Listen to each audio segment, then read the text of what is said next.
Bien, como les decía, esta práctica involucra o está involucrada en lo que son las hemorragias posparto, ¿no? Muy tema muy importante porque es lo más frecuente que se va a ver durante la práctica. O sea, la primera de las causas de hemorragias está comprendida en la atonía uterina. Entonces, de ahí la importancia para su atención y previo a esto, pues con el diagnóstico oportuno. Bien, entonces, cuando quieran, podemos empezar para hacer las cosas con el tiempo oportuno para ustedes.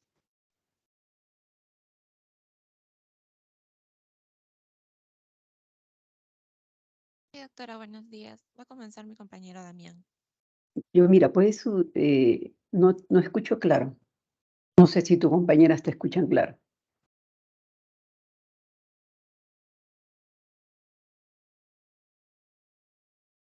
Quizás aumentar el tono de tu o acercarte al micro, ¿no? ¿Ahora me escucha, doctora?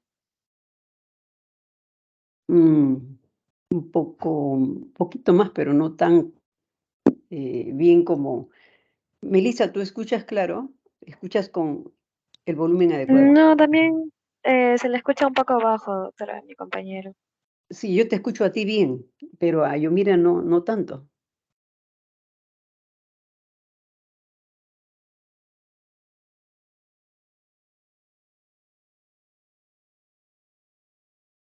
Es mi audio, doctora, no sé.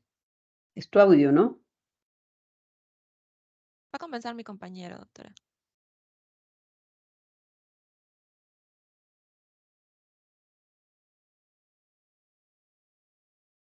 Buenos días. Sí, ¿Se escucha? poco también, pero quizás si te acercas un poco más hacia el área del micro.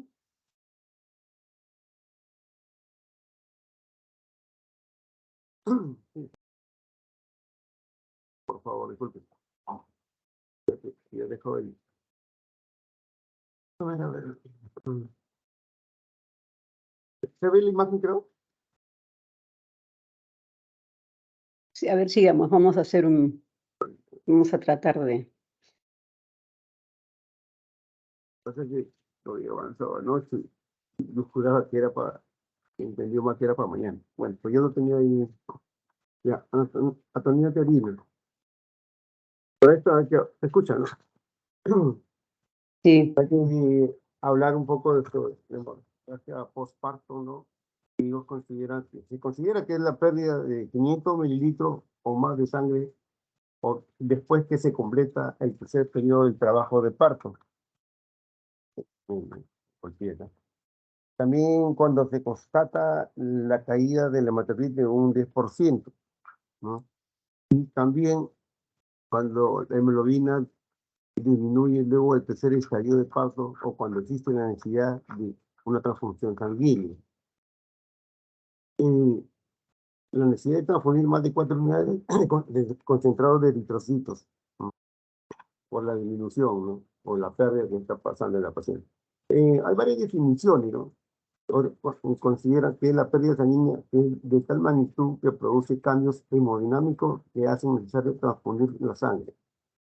Y la hemorragia postparto es la principal causa a nivel mundial de mortalidad materna, que afecta aproximadamente del 5 al 15% en todas las mujeres gestantes de todo el mundo, ¿no? Y esto va a ocurrir, ocurre en un 4% de partos vaginales, 6% de partos por cesárea.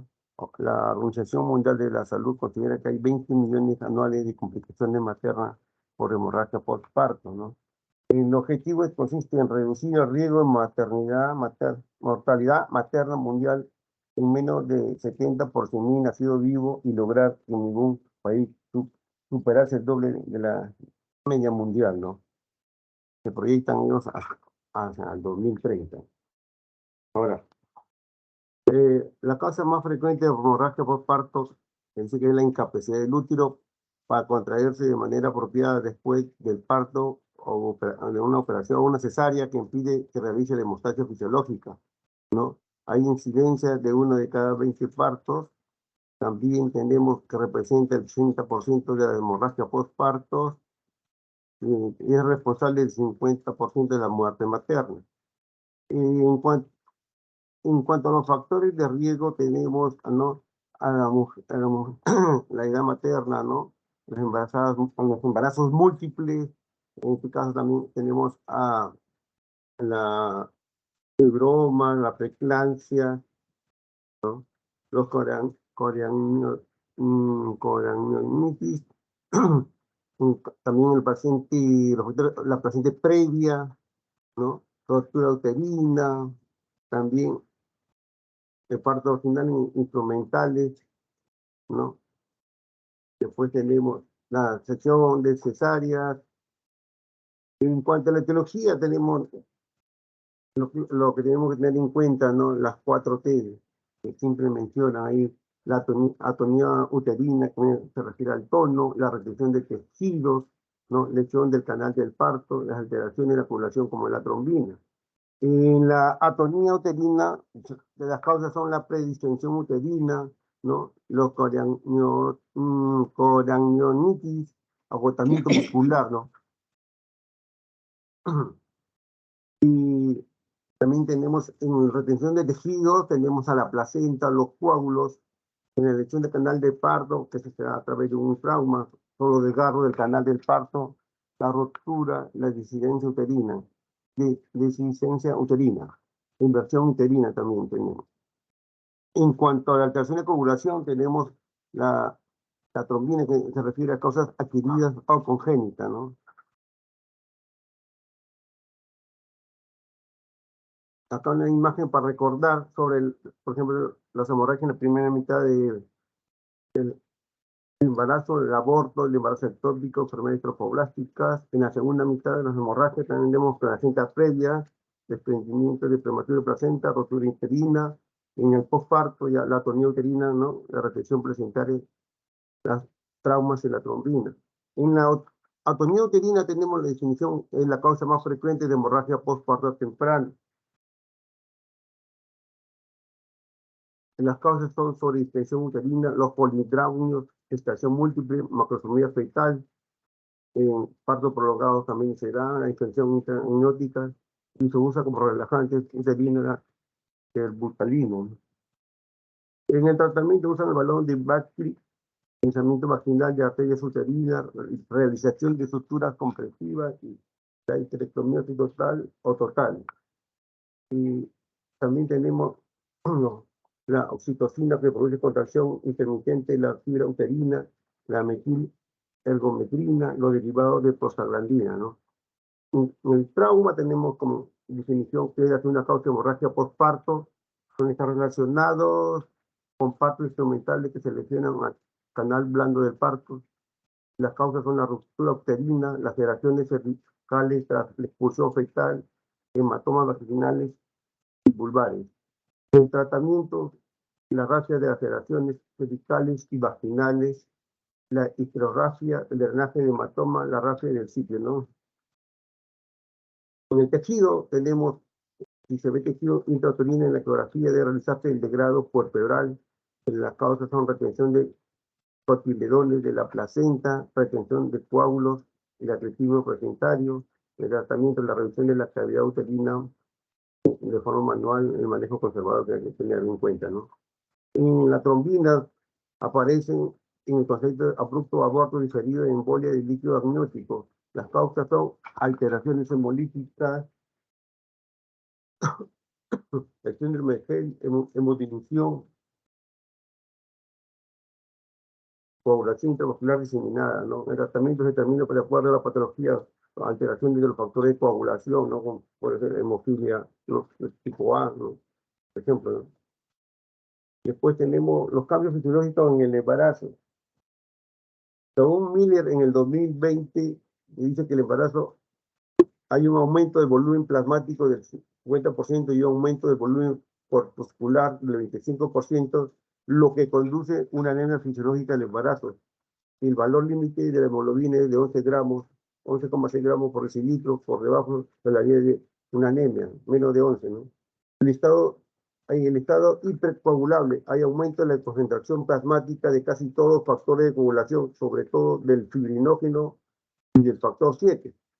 También la disminución de la antitrombina 3, proteína S, lo que causa una disminución del 20% de tiempo de protrombina y el tiempo de pasada de tromboplastina activada. Hay pacientes de trombopenia leve por división. Los cambios fisiológicos en embarazo tenemos en el estado protrombótico los factores, ¿no? Tenemos el 1, el 7, el 9, el 12. También los factores inalterados que aumentan son el 2 y el 5. Los factores que disminuyen son el 11 y el 13, ¿no? Y otros parámetros tenemos, hay aumento del tiempo de protrombina un 20%, y también aumenta el tiempo de pasada de tromboplastina activada un 20%, hay disminución de las plaquetas, el sideropectio se encuentra aumentado, la antitrombina 3 disminuida, el plasminógeno se encuentra aumentado, la proteína C y S se encuentra disminuida, la masa eritrocitaria un 20% se encuentra aumentada. También tenemos ahí al inhibidor de activador del plasminógeno, también se encuentra aumentado. Estos cambios preparan a la embarazada para una posible hemorragia de aproximadamente 1 litro, ¿no? En cuanto a la fisiopatología, vamos a encontrar alteraciones de algunos de estos mecanismos. Hay que tener en cuenta que el útero se contrae fuertemente inmediatamente después del alumbramiento, ¿no? Hay una contracción tetánica que se refiere a la ligadura fisiológica en la zona de implantación placentaria. Hay contracción titánica más el sistema de coagulación indemne, ¿no? Que va a prevenir la hemorragia puerperal. En cuanto a los factores predisponentes, las causas de hemorragia postparto inmediata tenemos al miometrio hipotónico, que va a producir una atonía uterina, algunos anestésicos generales también, como los hidrocarburos halogenados, el miometrio con poco riego, va a producir una hipotensión, una hemorragia, una analgesia de conducción. En cuanto al útero distendido en exceso, se va a presentar macroscómico en gemelos y en cráneos. Hay un trabajo de parto prolongado, también hay un trabajo de parto muy rápido, trabajo de parto con inducción o conducción. Atonía uterina también en un embarazo previo y coranionitis. También se puede dar en traumatismo del aparato genital, ¿no? Hay desgarro del perineo, de la vagina o cuello uterino, rotura uterina, defecto de la coagulación. Según la gravedad del choque de la hemorragia postparto se clasifica en grados leve, moderado, severo. En los grados leves, hay que tener en cuenta que se va a producir menos del 20%, ¿no? De la pérdida sanguínea, y el paciente va a presentar diaforesis, ¿no? Hipotermia en las extremidades, ansiedad, aumento de llenado capilar. En el grado moderado va a haber un 20 a 40%, donde el paciente va a presentar taquicardia, taquimia, hipotensión postural, oliguria. En el grado severo, mayor del 40%, el paciente va a presentar hipotensión, agitación, confusión, inseguridad hemodinámica, ¿no? Después también tenemos el tratamiento médico para hemorragia postparto. Hay que tener en cuenta que la pérdida de volumen de 500 a 1000 mililitros en el estado sensorio del paciente va a encontrar aparentemente normal, en la prefunción también normal. El pulso va a presentar de 60 a 90, todavía se mantiene, ¿no? La presión arterial sistólica mayor de 90 milímetros de mercurio, ¿no? El grado de choque va a estar en grado 1, compensado todavía por el volumen. Ahora, cuando ya excede de 1000 a 1500 mililitros, ¿no? El estado de sensorio puede estar normal, como también el paciente comienza a estar agitado, ¿no? Y en cuanto a la perfusión, comienza a aparecer la palidez, la frialdad. En cuanto al pulso, va a presentar de 90 a 100, va a ir aumentando. La presión arterial en este caso va a ir disminuyendo a 80 a 90 milímetros de mercurio, la presión arterial sistólica, ¿no? Y se va a presentar en un grado 2.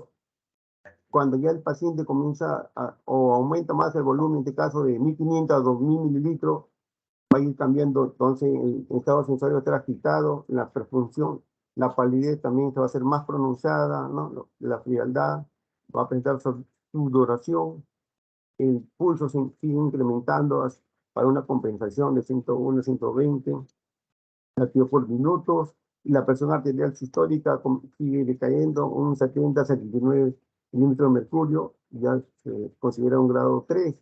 Y cuando es mayor de 2 mililitros, en este caso va a haber una letargia o el paciente va a estar inconsciente. Y en la perfusión, la palidez, la frialdad, va a haber sudoración, llenado capilar mayor de 3 segundos. En el pulso vamos a ver que sigue aumentando mayor de 120 y la presión sistólica, ¿no?, va a ser menor de 79 milímetros de mercurio y estaría en un grado 4.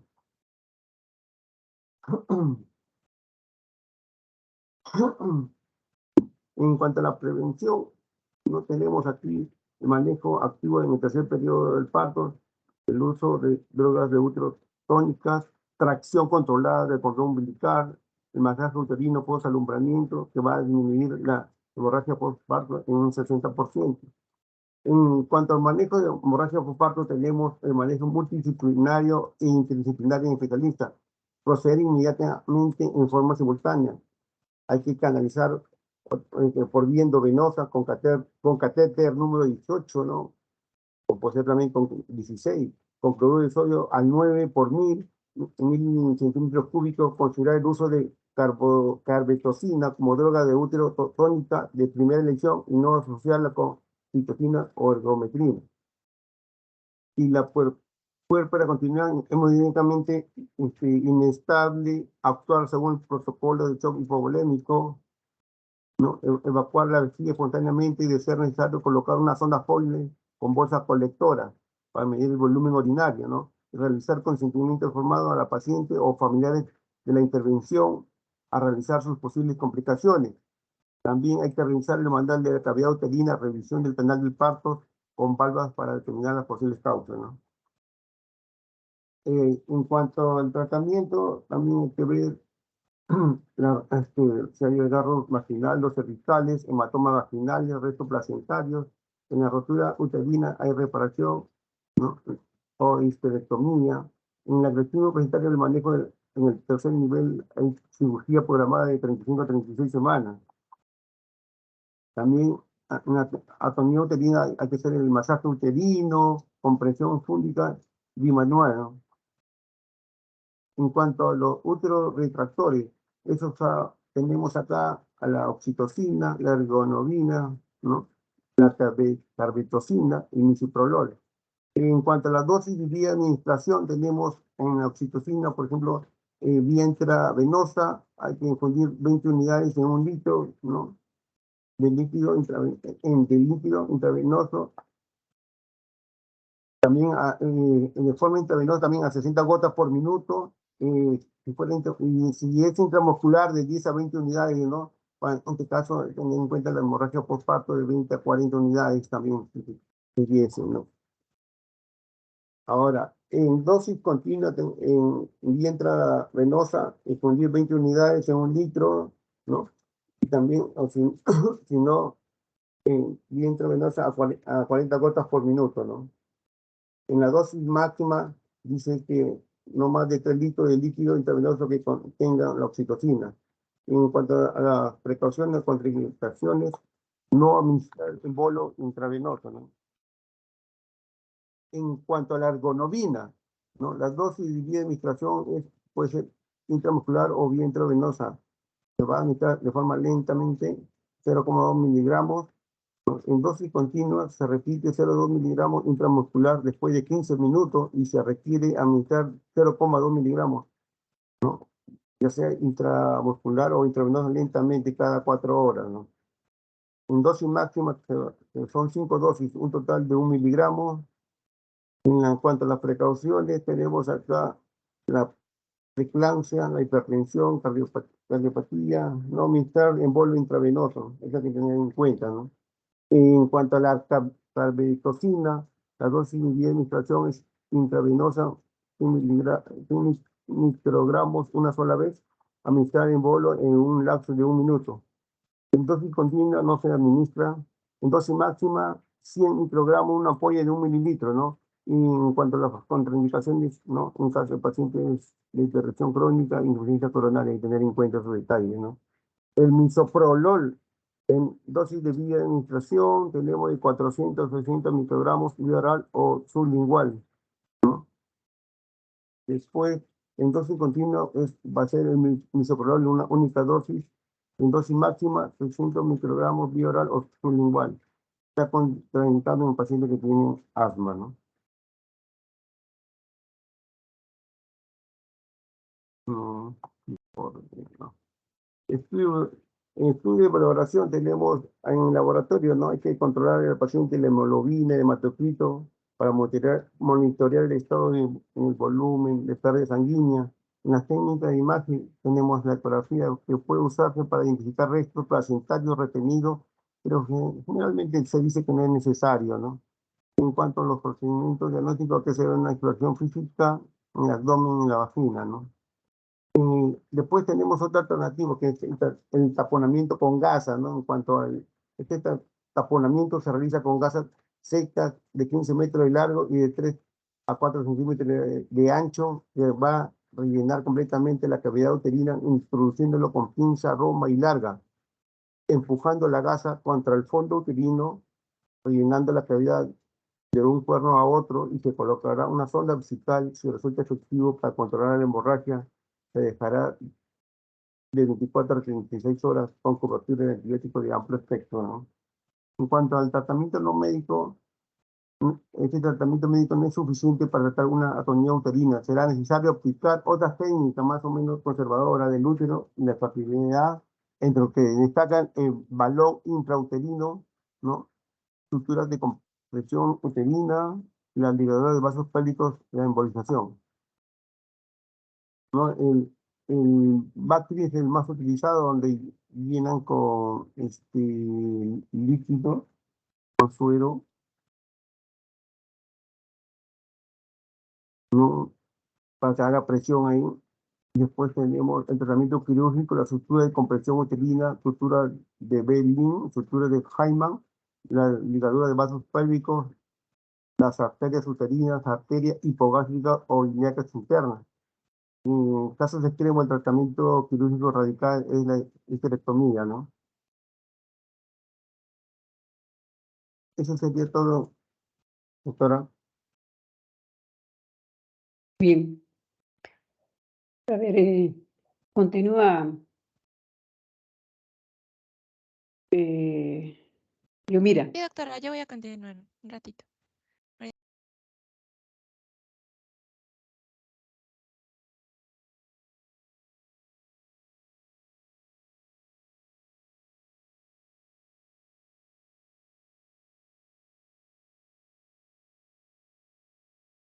¿Sí se observa?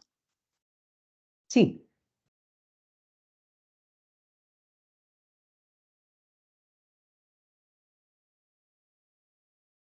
Ya. Bueno, para continuar con la exposición, yo voy a presentar lo que es el caso clínico. Bueno, la paciente lleva de nombre Juana Durán Marcas, tiene una edad de 37 años, es casada, ama de casa. El grado de instrucción no tiene. En su procedencia, bueno, esta historia es de Chacamarca, Andahuaylas. La fecha de ingreso va a ser el 2 de abril del 2018. Y bueno, en cuanto a su motivo de consulta, la paciente va a ser una gestante de 38 semanas que va a ingresar al servicio de emergencia obstétrica por presentar dolor tipo contracción desde aproximadamente hace más o menos las 9 de la mañana. La paciente llega a la 1. Desde las 9 de la mañana, de moderada intensidad, ubicada en la región del suprapubis, va a negar pérdida de líquido amniótico o sangrado vaginal. En cuanto a antecedentes familiares, bueno, no contributorios, lo mismo para antecedentes personales. En cuanto a antecedentes ginecobstétricos, bueno, su fórmula obstétrica es Gesta 6, es 4 partos a término, ningún parto pretérmino o muerto, un aborto y 3 hijos nacidos vivos, ¿no? En cuanto a su fecha de último parto, fue el 6 del 1 del 2017. Y bueno, en cuanto a su embarazo actual, su fecha de última menstruación es el 4 del 7 del 2017. Y fecha probable de parto sería para el 10 de abril de 2018, ¿no? Teniendo una edad gestacional ahora de 38 semanas. En cuanto a sus funciones vitales, bueno, estaba con 120/70 en su presión arterial, su temperatura 36,5 centígrados, pulsos en 78 por minuto, frecuencia respiratoria 20 por minuto y tenía un peso de 77,5 kilogramos, ¿no? En cuanto a su exploración física, bueno, va a tener un regular estado general. En cuanto al examen físico, bueno, en la parte del abdomen se menciona que es un útero grávido ocupado por feto activo único. Tiene una altura uterina de 34 centímetros, movimientos fetales de 2 cruces. eh, los latidos cardíacos fetales están en 152 latidos por minuto. El, el síndrome, tiene síndrome de parto prematuro. El feto se va a encontrar en longitudinal cefálico derecho. En cuanto a la altura de presentación, esta la ponen en quintos, que bueno, va a ser 4 quintos, lo que significa que está a la altura del sincipucio alto y el occipucio se va a sentir fácilmente. Ahí puse un cuadrito de equivalencias más o menos para ver cuánto equivale, ¿no? Los 4 quintos con el descenso cefálico en los planos de Hosh, ¿no? El feto va a tener un peso ponderado de 3.410 gramos.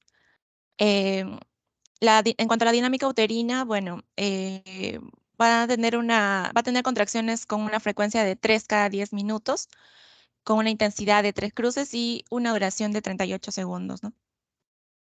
En cuanto al tacto vaginal, bueno, va a presentar, en cuanto a los genitales, presencia de sangrado vaginal ni pérdida de líquido amniótico.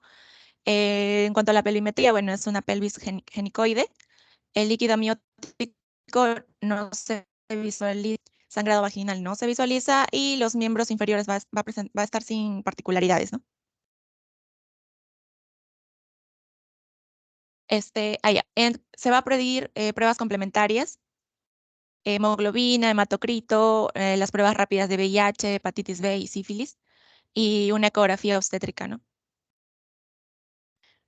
Para ese momento, la paciente va a tener un diagnóstico de, bueno, gestante de 38 semanas por fecha de última regla, que va a estar en trabajo de parto, fase activa.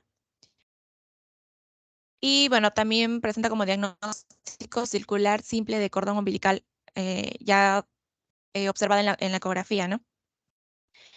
Para tratamiento, a la paciente se le da cloruro de sodio al 9%, vía endovenosa. Em, Se le va a realizar un monitoreo materno-fetal, observación de signos de va a pasar a sala de dilatación y se va a comunicar al médico de turno para su posterior evaluación, ¿no? Según la historia clínica,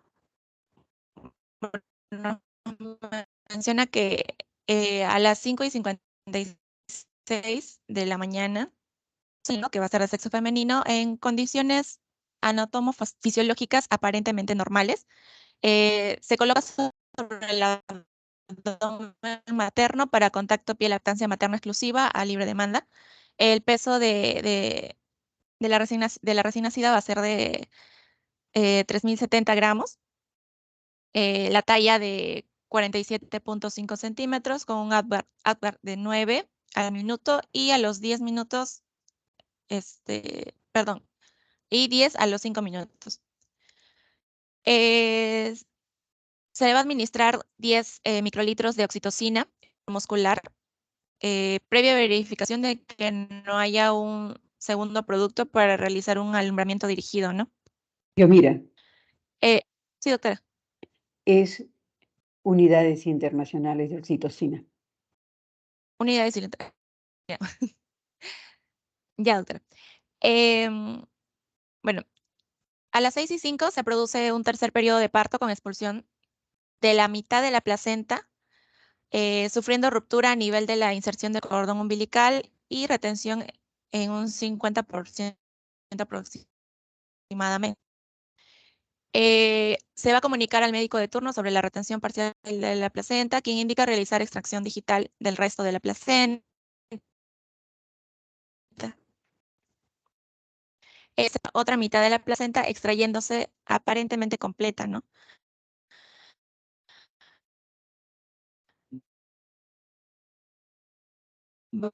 Va a haber un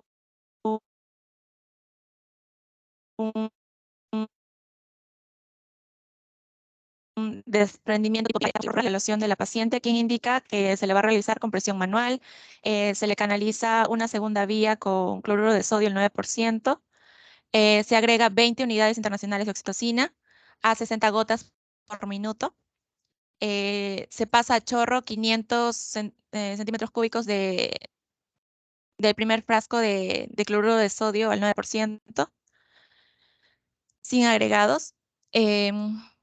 Debido a que el 9 por sangrado 1000. no cede, sí, doctora. Debido a que el 9 sangrado no por 1000. cede, se administra 0,2 miligramos de ergometrina intramuscular en la pérpera y la paciente va a quedar con 100/60 miligramos por mercurio en cuanto a presión arterial, ¿no? Se le va a tener que realizar controles de funciones vitales, observación de los signos de alarma, ¿no? Y bueno, a las 6:20 el sangrado va al cede, por lo que es la sala de reposo, para tener un monitoreo posparto, ¿no? Y bueno, hasta ahí en la historia clínica ponen como un diagnóstico que trabajo de parto tóxico, presenta hemorragia posparto, atonía uterina, y se va a realizar un descarte de anemia, ¿no? Por lo cual se sigue continuar con el cloruro de sodio 9% o 1000 centímetros cúbicos, 10 unidades internacionales de oxitocina, 30 gotas por minuto. Em, el control de funcionamiento uterino, la observación de signos de alarma, y se le va a realizar un dosaje de hemoglobina, ¿no? Que luego sale que está con una anemia, se me fue el nombre. Sale con una hemoglobina de 8.67 gramos por decilitro. Y se le indica, bueno, se le añade al tratamiento hierro polimaltosado, ¿no? Endovenoso.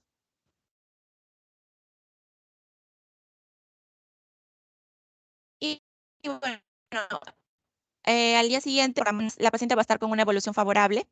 Se le va a dar una dieta completa, va a seguir con la vía, con la ergometrina también a 0,2 miligramos vía oral cada 8 horas por 3 días.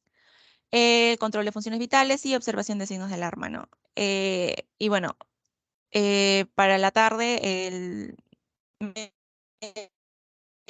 de turno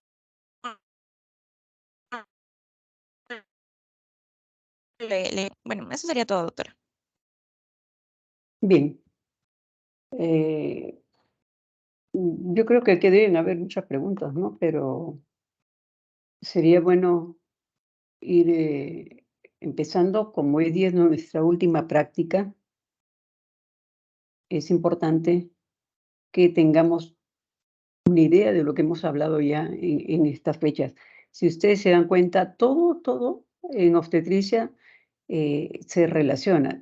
Todo lo que hay que hacer, todo lo que hemos visto ahora se tiene que hacer en todas las pacientes. Entonces, aquí estamos viendo cosas importantes que hay que hacer. Básicamente es observación de la paciente. Entonces, me gustaría que empecemos con las preguntas. Voy a tener que pasar la asistencia del grupo para ver quiénes. Quiero saber el grado de conocimiento que tienen.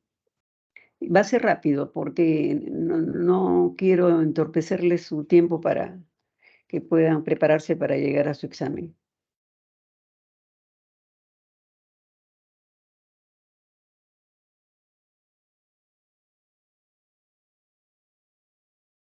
A ver, Córdoba. Las preguntas pueden ser en relación, ya les dije, ¿no? A una duda, a un aporte. Si no se entendió, se explica nuevamente, pero es importante que me demuestren que están con atención a esto, que es muy importante, les vuelvo a repetir. Sí, doctora, buenos días. Hay 2 Córdobas en el grupo. Poli,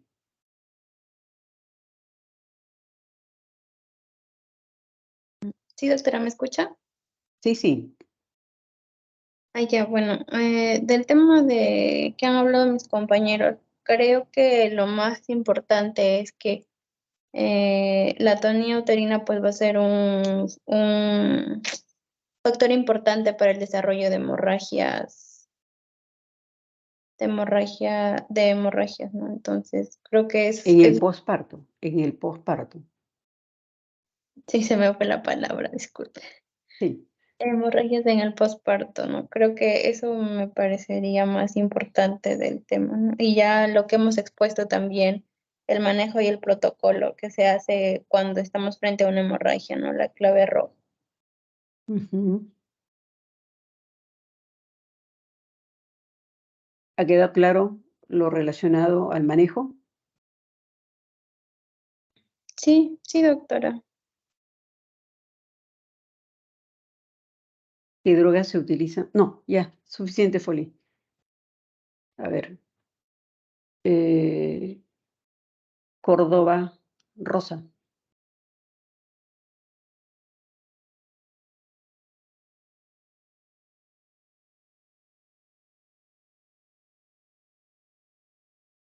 ¿Está Córdoba?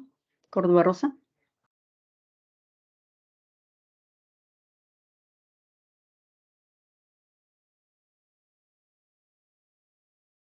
Cristóbal,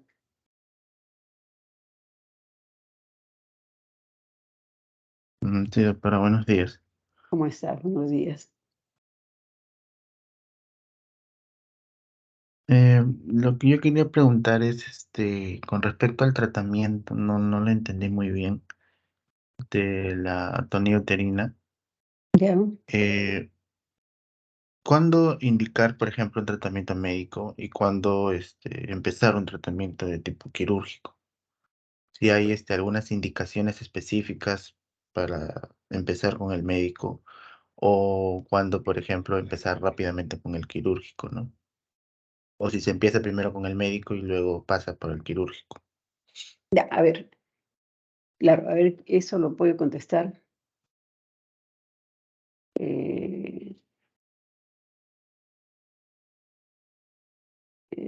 Luis Martín Damián. Ese es su tema.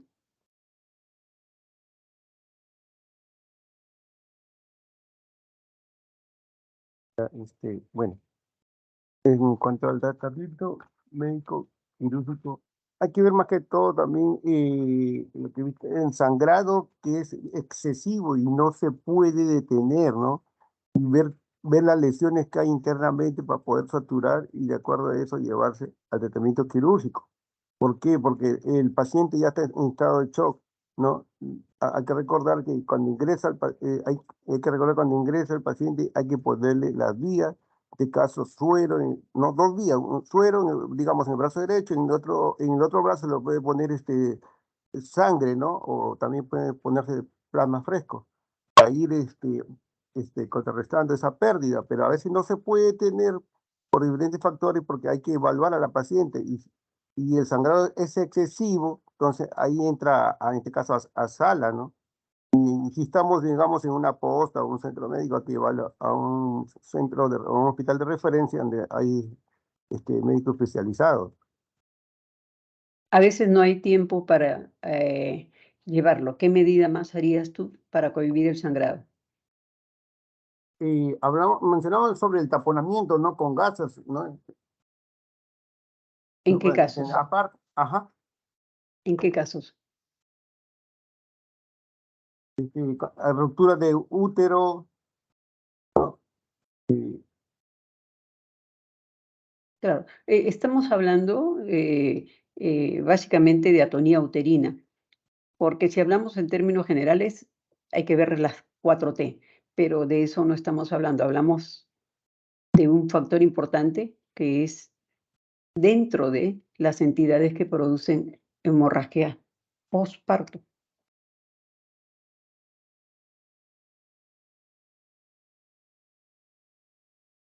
Bien, entonces, ¿en qué momentos hay que decidir qué es lo que voy a hacer con mi paciente? Estamos hablando de atonía uterina. Si yo estoy hablando de atonía uterina, no como parte de, yo debo conocer las 4T.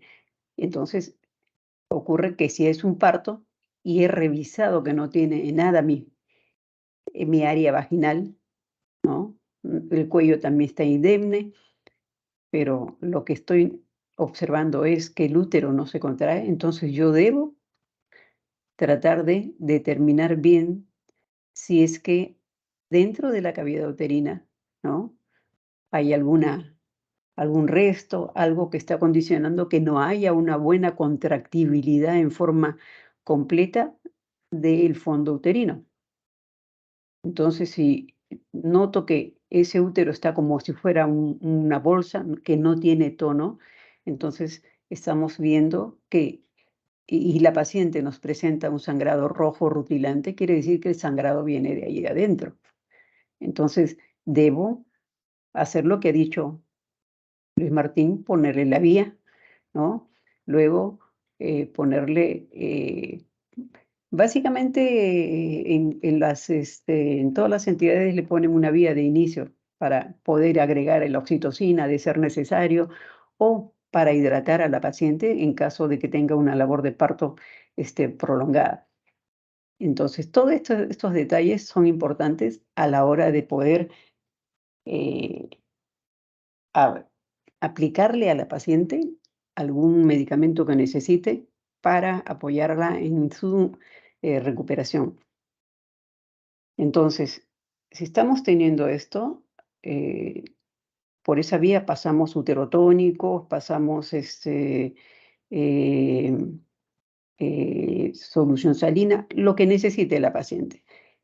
Aparte de ello, se tiene que revisar la cavidad, que la cavidad no tenga restos, ¿no? Se hace una revisión allí con pinza, con cureta, con gasa, y se comienza a hacer un escobionaje a nivel de la cavidad uterina. Eso es en la atención del parto, ¿no?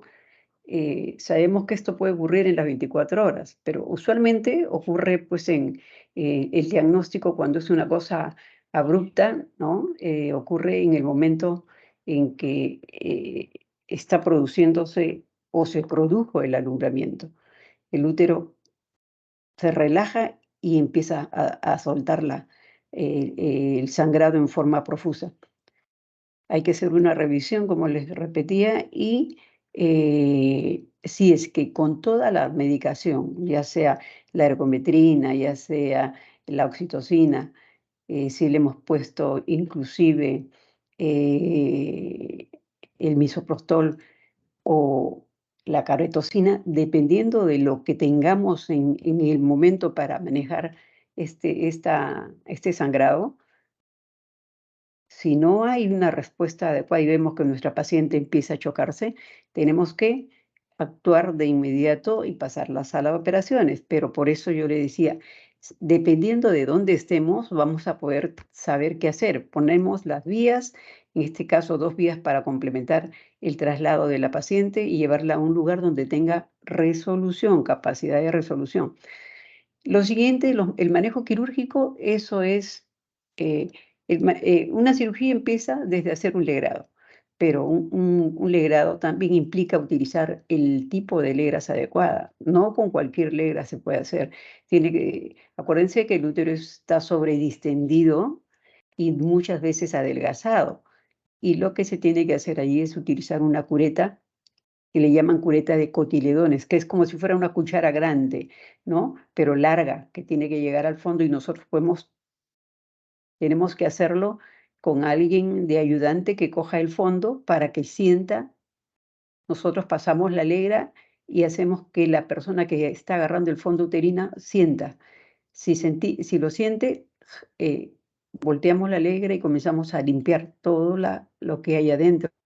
A veces salen restos, ¿no? A veces puede haber cotiledones aberrantes, pequeños que no se han percatado al momento de revisar la placenta, o en su defecto son membranas, pero aún así están produciendo una contractilidad irregular del útero. Entonces no hay una hemostasia completa. Por partes hace hemostasia y por partes no. Aquí lo importante es evidenciar en qué momento ocurre todo esto y seguir. Eso es lo que podemos hacer si es que no estamos en un lugar que tiene, digamos, mayor resolución. Y se envía a la paciente a- a- a un centro mejor implementado. Ahora, ese es el tratamiento médico. El tratamiento quirúrgico ya va a ser distinto. El tratamiento quirúrgico usualmente hay de diferentes formas. A ver, otra pregunta. A ver, ¿quién viene? Doctora, Sí, disculpe, Melissa, dime. tengo una pregunta. Justamente de lo que estaba usted comentando, de la pregunta Sí. también que hizo mi compañero entre un tratamiento médico y quirúrgico, ¿hay un tiempo, digamos, que deba evaluarse que se está consiguiendo las contracciones uterinas? O, digamos, pasó cierto tiempo y podemos decir que no se está logrando la contracción uterina y seguimos con el tratamiento quirúrgico, por ejemplo. Lo que yo había revisado es que en caso de atonía uterina, por ejemplo, en la hemorragia postparto se evaluaba cada 15 minutos si se lograba la contracción uterina. Entonces quería consultarle si esa información es realmente así, si se evalúa cada ese tiempo o cuál sería el tiempo. Mira, lo importante de esto es el momento en que se diagnostica. Si esto ocurre mientras yo estoy con mi paciente en el puerperio inmediato, ¿no? Voy a poderme dar cuenta que algo está pasando y voy a poder hacer todo lo que hemos mencionado. Pero si la paciente pasa a puerperio, digamos, está en las 2 horas de observación, ahí la obligación es cada 15 minutos estar observando el tono uterino y ver el sangrado. Simultáneamente a esto se hace control de presión arterial, pero lo básico es lo que la paciente manifiesta.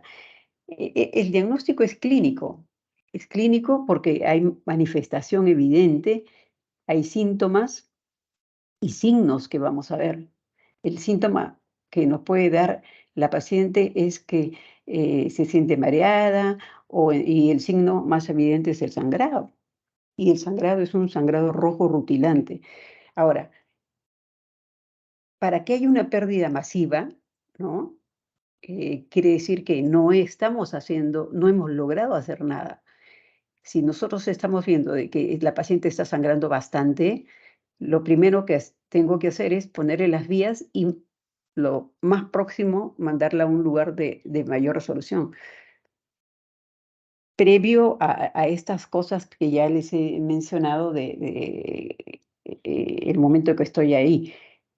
Cuando nos llaman a evaluar una paciente que la enfermera o la obstetriz dice que el útero está suelto, que está con tono baja, muy pobre, Lo primero que hay que hacer es revisar la cavidad, ponerse guantes, examinar, sacar todos los coágulos que hayan ahí y procurar hacer un legrado, digamos, un legrado digital, ¿no? De alguna manera introducir los dedos y tratar lo más que hay adentro para obtener la posibilidad de que ese útero responda al tono. Si veo yo que se suelta, debo transportarla, debo evacuarla. No hay otra cosa más que hacer. Hay otras medidas que se podrían hacer si es que tuviéramos otro tipo hay el taponamiento con gasa, ¿no? Que puede hacerse ahí, si es que consideramos, y lo podemos hacer mientras transportamos a la paciente, ¿no? Hay el balón de Bacri, ¿no? Hay el balón que se hace con condones. Hay una serie de cosas. Miren, yo tengo unas dispositivas que se las voy a pasar ver rápidamente y para lograr que ustedes puedan tener algo más claro.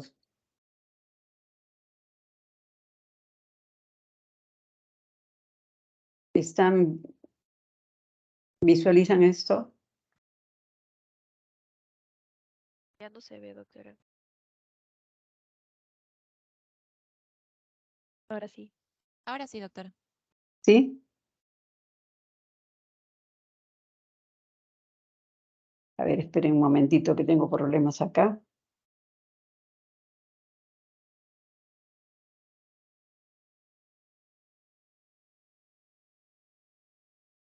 Ya.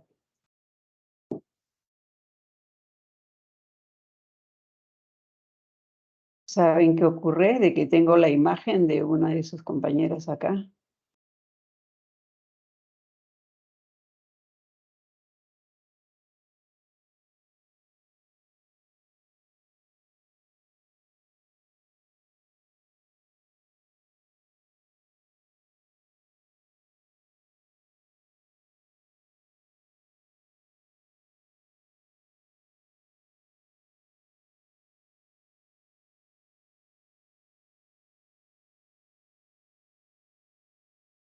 Bueno, ¿ustedes visualizan?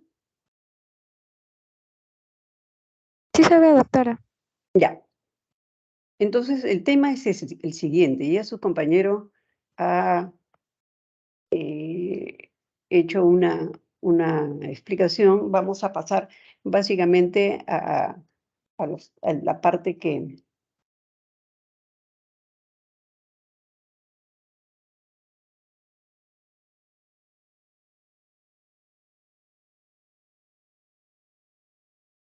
Melissa, me sale tu imagen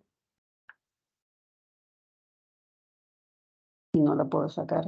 Cuando la saco, Doctora, ahí debe haber una línea horizontal que es para minimizarlo. Así como minimiza las páginas, también se puede minimizar ya, la imagen que perfecto, le ya sale. está bien. Entonces, hay factores de riesgo. Ya se ha mencionado una serie que yo creo que es un poquito ociosa volverlos a repetir, ¿ya? Entonces,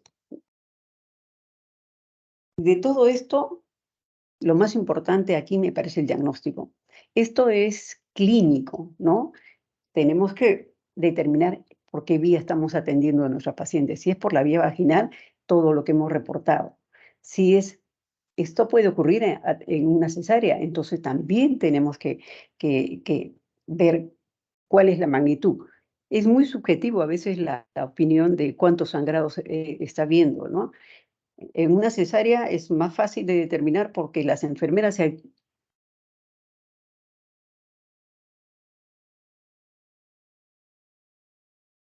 fue la imagen.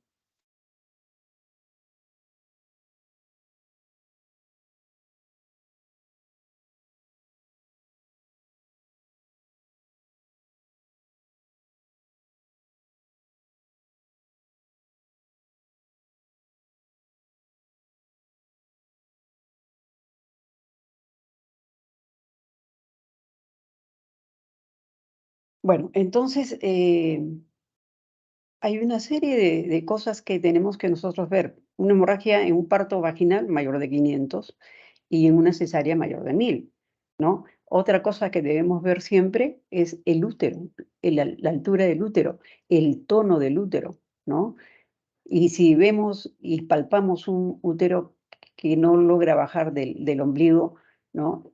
Y que no tiene tono, o sea, es una cosa blanda, entonces vamos a decir de que hay pues algún problema a ese nivel.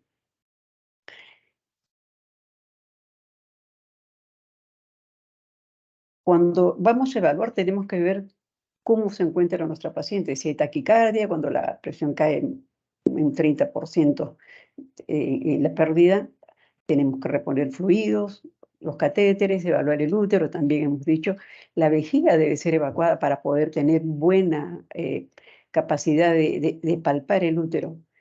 Hay que hacer masaje, taponamiento vaginal, incluso hay formas de actuación ya en lugares de mayor resolución como radiología intervencionista, ¿no? En casos de hematomas, en casos de taponamientos, este masaje bimanual, muy importante, muy importante. Miren ustedes que la mano, esto es una mano sobre el pubis y la otra mano es a nivel de la cavidad vaginal haciendo puño y compresión. Esa es el masaje bimanual. Bueno, parece.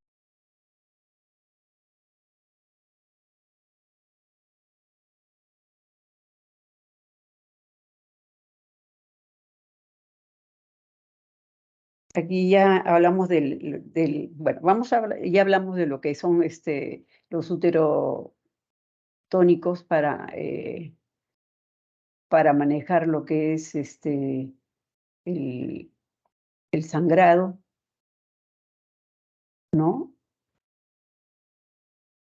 El catéter balón, el catéter que se utiliza para pacientes, digamos, en los cuales uno pueda contar con este balón, un catéter esofágico que se llena con solución salina. Y sirven para hacer pues la hemostasia. Este catéter es un catéter hecho con un condón, ¿no? En lugares en los cuales no hay este tipo de eh, que les digo, aparato que sirve para ayudar a hacer la compresión interna. Pero aquí con un condón fácilmente, con creatividad, lo han hecho. Luego, aquí vemos, esta es una maqueta, ¿no? Donde están haciendo la aplicación del taponamiento y de un globo. Se tiene que hacer siempre la profilaxis, ¿no? Por el hecho de la manipulación y cuando hay pacientes que pierden una cantidad mayor de 500 mililitros, probablemente ya están bastante disminuida y todo lo que uno hace muchas veces puede afectar desde el punto de vista infeccioso. Después hay hay formas de manejo, pero ya con cirugía intervencionista, una angiografía y una embolización de las arterias, que pueden ser arterias uterinas, hipogástricas. La técnica de Beveridge es una sutura compresiva del útero. Este es un médico inglés que la sutura tiene que ver con lo que es empaquetar el útero. Usualmente esta es cirugía. Esto se hace en el caso de que la paciente se presente una atonía en sala de operaciones post-cesárea, ¿no? En los cuales se trata de una forma de empaquetamiento, ¿no? Del útero, en los cuales se utilizan unas agujas grandes y doble paquete de hilos, porque empieza por el labio anterior, ¿no? Y va a salir, va a ser una especie de un embolsado y va a salir a la parte posterior y luego nuevamente va a ir hacia la parte anterior y se va a encontrar las dos suturas. Allí se jala y se comprime, como ven en la tercera imagen. Todo esto es con la sutura de la cesárea abierta, o sea, la histerotomía del segmento, ¿no? La parte, ese corte transversal es el corte de la cesárea, con esa parte abierta para poder visualizar la disminución del sangrado, ¿no? En la parte izquierda, lo mismo que hemos mencionado, la técnica, y en la parte derecha ven ustedes que está el campo operatorio, el útero afuera, se ha empaquetado y no hay sangrado. Esa parte inferior es el labio, ¿no? Es el labio, el labio anterior de la histerotomía, y la parte que ven ustedes metálica es la valva suprapúbica, que se pone para poder tener una mejor amplitud en el campo. Vemos el útero bien empaquetado que ya no sangra. Esa es la técnica de Bellinge. Igual, esta es una vista anterior, ¿no? La vista anterior, esta es la vista posterior, ¿no? Como cubre las dos áreas. Ahora, la desvascularización sistemática es la ligadura de las arterias uterinas, da un 95% de éxito. Ahora hay la ligadura de la anastomosis de la uterina con la ovárica, si es que persiste, de la ilíaca interna. Estas cosas se van a hacer si el paciente está estable, si es un buen cirujano que tiene experiencia y si la paciente es joven, ¿no? Si es joven, tiene necesidad de tener familia porque, digamos, es su primer bebé y es muy joven para hacer una histerectomía. Entonces son medidas extremas que se van haciendo para que no haya una histerectomía, ¿no? Como solución para la pérdida del sangrado. La ligadura de la arteria uterina, que es lo más abordable cuando uno está haciendo una cesárea, ¿no? Por la cercanía al área de trabajo, se liga la arteria uterina y se logra clampar. Esto es lo que vendría a hacerse si es que esta es una cirugía mayor. Va a demorar porque hay que disecar un área para que nos exponga estos vasos tan importantes. Pero si la paciente está hemodinámicamente estable, si la paciente no va a soportar un manejo largo para poder hacer esta ligadura, yo creo que no se hace. Esto es para conocimiento de ustedes, qué cosas se hacen, se pueden hacer y qué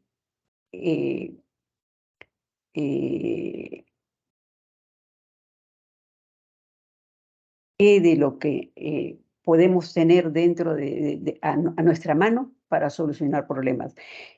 Y ustedes que van a rotar en los hospitales tienen que conocer de las cosas que se pueden hacer, porque que estén ustedes rotando y no sepan qué medidas se pueden tomar, quiere decir de que o nunca han visto o nunca lo han leído. Probablemente no lo vean ustedes porque estas cosas básicamente son en el área de trabajo, y en el área de trabajo usualmente es la emergencia, ¿no? Y en las emergencias es donde se ven los casos y donde el actuar de las personas que están haciendo la labor de la emergencia es lo que hace que el diagnóstico muchas veces oportuno, ¿no? Del equipo de la guardia para solucionar estos problemas. Entonces, con esto yo creo que ustedes van a poder tener una visión un poquito más amplia. Ahora, ¿quién me hace un resumen de lo más importante? A ver. Anef. Sí, doctora.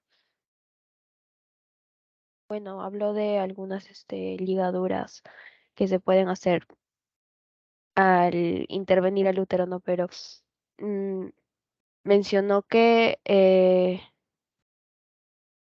bueno, en la última que va a depender del estado de la paciente, ¿no? O sea, cuánto tiempo se requiere para la intervención, ¿no? Si ya estás en una cesárea, pues ya puedes, era la sutura de Lynch, que Sí, ya que puedes, que se hace visualizando el útero, ¿no? Que es como, no sé si decirlo como que vulgarmente, ¿no? Como enrollarlo, ¿no? Con el hilo, ¿no? claro, son Eh, suturas que son compresivas, van a hacer claro, compresión, porque van desde el cuello, van a ir para la parte posterior y le van a dar vuelta de la cara posterior a la cara anterior y van a salir en el otro lado, si se quiere, eh, dándole una especie, es como si fueran puntos transfixiantes o compresivos, ¿no? O sea, es Por eso que les he puesto las imágenes para que vean ustedes cómo es, porque yo puedo mencionar a la técnica de Benich, pero si es que no se las explico o no la ven ustedes, no van a entender. La idea es esa, de saber en qué momentos los puedo hacer. Si es una paciente joven, pónganse de aquí, ustedes están atendiendo su parto y se produce el sangrado que no cede, entonces ustedes no tienen capacidad ni banco de sangre, no tienen ni sala de operaciones, entonces las tienen que enviar a otro hospital. En otro hospital probablemente tienen que evaluar a la paciente el estado en el cual llega. Una vez que la evalúan, van a determinar o pasa a sala de operaciones para hacer cualquiera de estas maniobras mayores y si es que el médico sabe hacerla, lo va a poder hacer.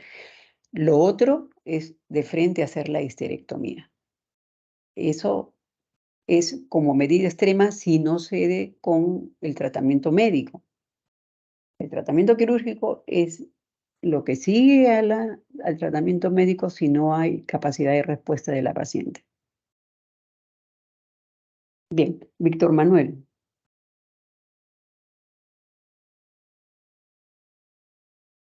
Doctora, buenos días. buenos días. Bueno, como usted acaba de decir, doctora, este tratamiento, que es el de Lynch, sutura de Lynch, se hace cuando el tratamiento médico no cede, ¿no? O sea, de acuerdo a eso, entramos a este tratamiento de Lynch, pero es mediante una,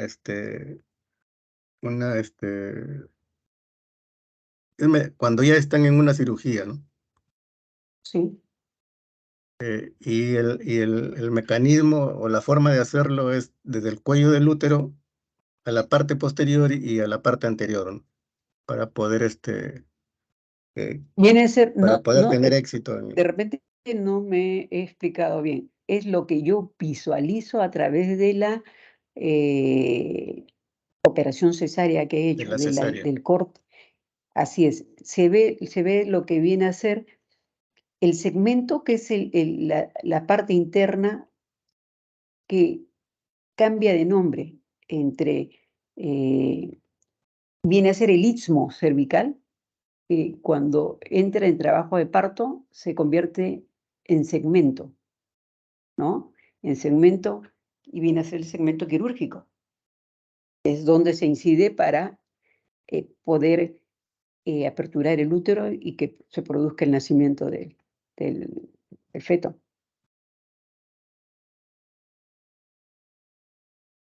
Así es, doctora. Este método de Dehling solamente es posible en una cesárea. Claro, en cirugía. O cuando la paciente ha tenido su parto vaginal y lo que hay que hacer es entrar a sala para revisar si es que se puede hacer cualquier otro manejo, sino la histerectomía. No todos los médicos hacen el manejo de Belinge, ¿no? Porque lo primero que hay que hacer es tener conocimiento de las medidas previas médicas y ya como último paso está la técnica de Belinge, está el taponamiento, digamos, si estoy en un centro donde puedo tener radiología intervencionista, puede ser la embolización vienen los médicos, se hace la embolización y solucionar el problema de sangrado, porque el útero tiene que recuperar tono. O sea, aquí lo que tenemos que evitar es el sangrado. Esa es la idea, detener el sangrado. A ver, yo llamé Sí, a doctora, Rosa, gracias. Rosa Córdoba. Rosa,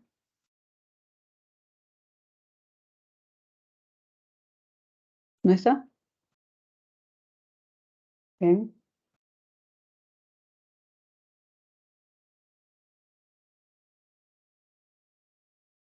Nicomedes. Doctora, disculpe. Ah, Rosa, sí, sí.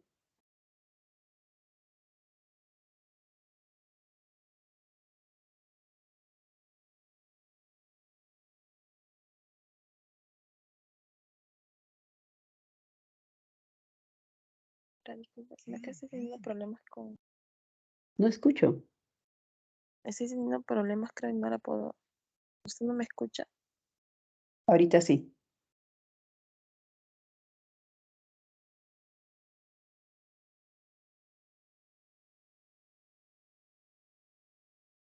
¿Qué criterios tendríamos que tener para poder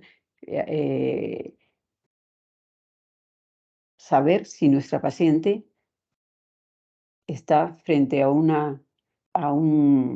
a una respuesta favorable del manejo médico? Justamente el cese, ¿no? Del sangrado. O, en este caso, de la atonía, doctora. No lo he escuchado. Sí, sí. El tema que tenemos en revisión actualmente ahorita con ustedes es atonía uterina.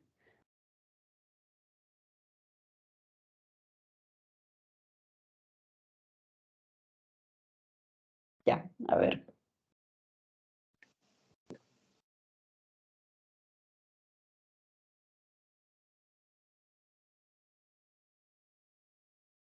Doctora, me llamó, me parece. Buenos días. Sí, Sí, doctora, la misma pregunta. así es. Bueno, respondiendo a los criterios que vendrían a ser, bueno, de que está respondiendo bien sería de que exista, ¿no? Contracciones uterinas, que exista una reducción de lo que es la hemorragia también, ¿no? Y lógicamente con todo ello va a haber una estabilización de los signos vitales y básicamente eso considero, doctora.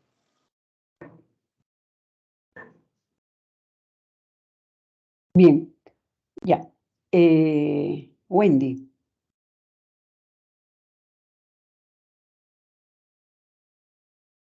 Sí, doctora. Sí, En el este caso caso, clínico que ha presentado Yomira, sí, doctora. ¿qué cosa puede haber ocurrido con esta paciente? Teniendo que es una paciente que tiene 37 años, que es una grávida 6, ¿no? ¿Qué Ha piensas tenido tú? múltiples abortos, ¿no? Creo que ha tenido 2 abortos, si no me No, equivoco. uno nada más, uno. Uno. Sí. Ajá. Eso es un indicativo, ¿no? Que posteriormente puede generar una complicación, ¿no? En los cuales, como sabremos que factor de riesgo para atonía es uno de ellos que no se haya completado, bueno, que haya tenido pérdidas, ¿no? También el hecho, de las atonías y del embarazo, bueno, de la hemorragia postparto, uno de ellos también tenemos que tomar en cuenta de que puede haber complicaciones durante el embarazo, ¿no? Que puede hacer síndromes, una infección, como la chorioamnionitis, que lo explicó mi compañero. Claro, puede ser. Y otro también podría ser, que haya hecho también una preeclampsia. Claro, Pero una preeclampsia, estamos o hablando peor, de nuestra paciente. sí, eso más que todo me lo recuerdo, doctora. Por ejemplo, ¿qué factores de riesgo tiene esta paciente? Mm, La parida, ¿qué te eh, parece a ti? disculpe, doctora. Ha tenido 6 La, gestos, claro, son muchas, múltiples. ah, Ahí tiene 37 años, ¿te parece? 37. Podría ser. Podría ser. Claro, la edad está en no sé. Ahora, la altura uterina, No recuerdo muy bien cuánto era la altura uterina, doctora. 34 centímetros. Claro, pero creo que se podría decir promedio, porque mínimo, bueno, máximo, creo que es hasta 36, que vendría a ser 3.600 300, aprox. aprox, Ujú. ajá. Claro, podría ser grande dependiendo de la talla de la madre, ¿no? Sí, y eso nos daría un indicativo que puede ser un embarazo, puede dar dificultades en el momento de la expulsión, ¿no? En el momento de los periodos de parto, ¿no? De las Claro, fases de pero parto. el bebé ha pesado 3,70 kilos. Ah, mucho. Sí. Menos, 360. 3,070 kilos. Ah, menos, es menos, doctora. Yo escuché 3.700. Bien, una de las razones para la producción de las hemorragias posparto, en este caso la atonía, es la sobredistensión uterina, pero que no vemos en este paciente.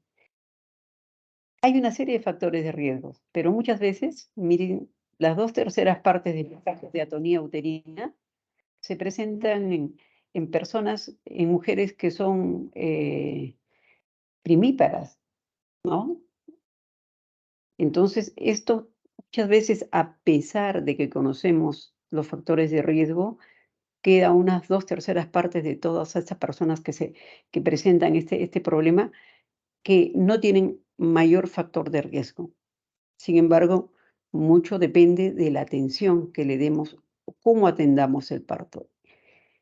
Ocurre de que cuando hay una tracción inadecuada también de la placenta, es que pueden sufrir roturas o en su defecto quedar cuando no hay una revisión adecuada al momento de hacer el alumbramiento. El alumbramiento dirigido es una de las cosas más importantes, uno de los procedimientos más importantes que se tienen que hacer para disminuir lo que es las hemorragias posparto. El buen manejo del alumbramiento es lo que disminuye las hemorragias, pero las atonías uterinas ya vienen a ser un efecto que puede ser derivado de la tensión, como puede ser derivado de algo intrínseco en la paciente que es necesario siempre evaluar. Por eso que las primeras 2 horas son muy importantes para que tenga un puerperio favorable de la paciente. Bien. ¿Alguna pregunta?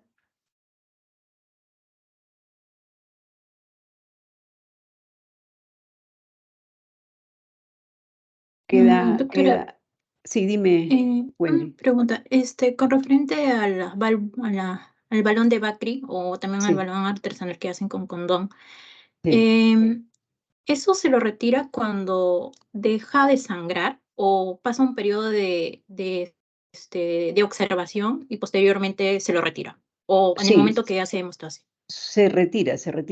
Lo que se tiene que hacer allí es hacer un retiro gradual, ¿no?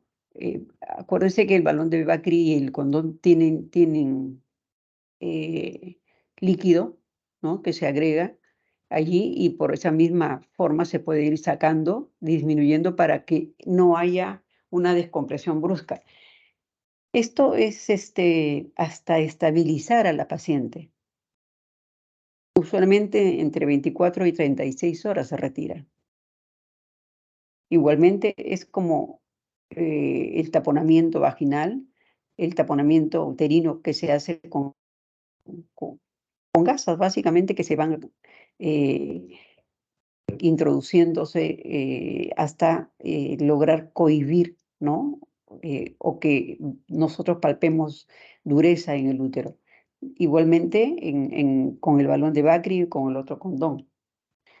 La idea es hasta que nosotros podamos, si no estamos en un lugar que cuente con otros medios, hasta que los podamos transportar y ver la evolución de la paciente. Hemodinámicamente tiene que estar estable, o sea, no debe haber taquicardia, no debe haber hipotensión, debe tener un volumen, digamos, circulante que sea adecuado, ¿no? Y a veces no se consigue eso en un centro de poca resolución, donde lo importante es que tenga un laboratorio y banco de sangre, ¿no? Si no cuenta con eso, quiere decir que no tiene sala de operaciones.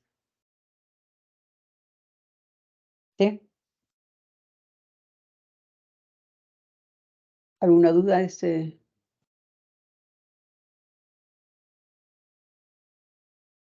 Bien. Entonces, Melissa, vamos para que tengan oportunidad ustedes de llegar a su examen.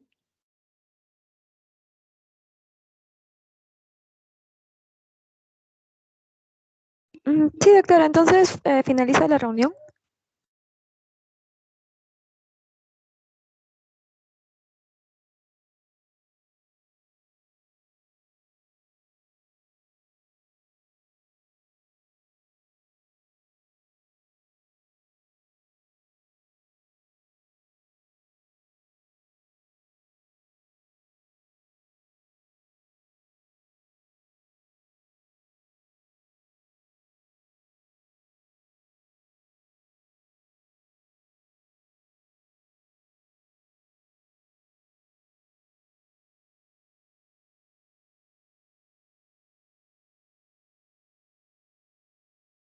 Melissa, Sí, ¿el doctora, examen va disculpe, a ser, no va la a había ser en la escuchado. universidad, Sí, doctora, en la facultad.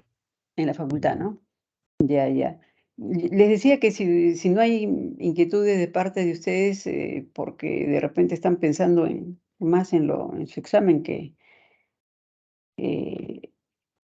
creo haberles explicado y su compañero, sobre todo, que ha expuesto, haber, haber aportado lo importante, pero no lo necesario. Eso tienen que verlo ustedes, darle una leída, repasar, ver condiciones y etcétera, etcétera. ¿Sí? ¿Qué es lo que Sí, opinas tú? doctora. Sí, doctora, creo que con lo que ya usted ha presentado ha quedado más claro la exposición de mi compañero también. Bueno, entonces vamos a dar por concluida esta práctica y vamos a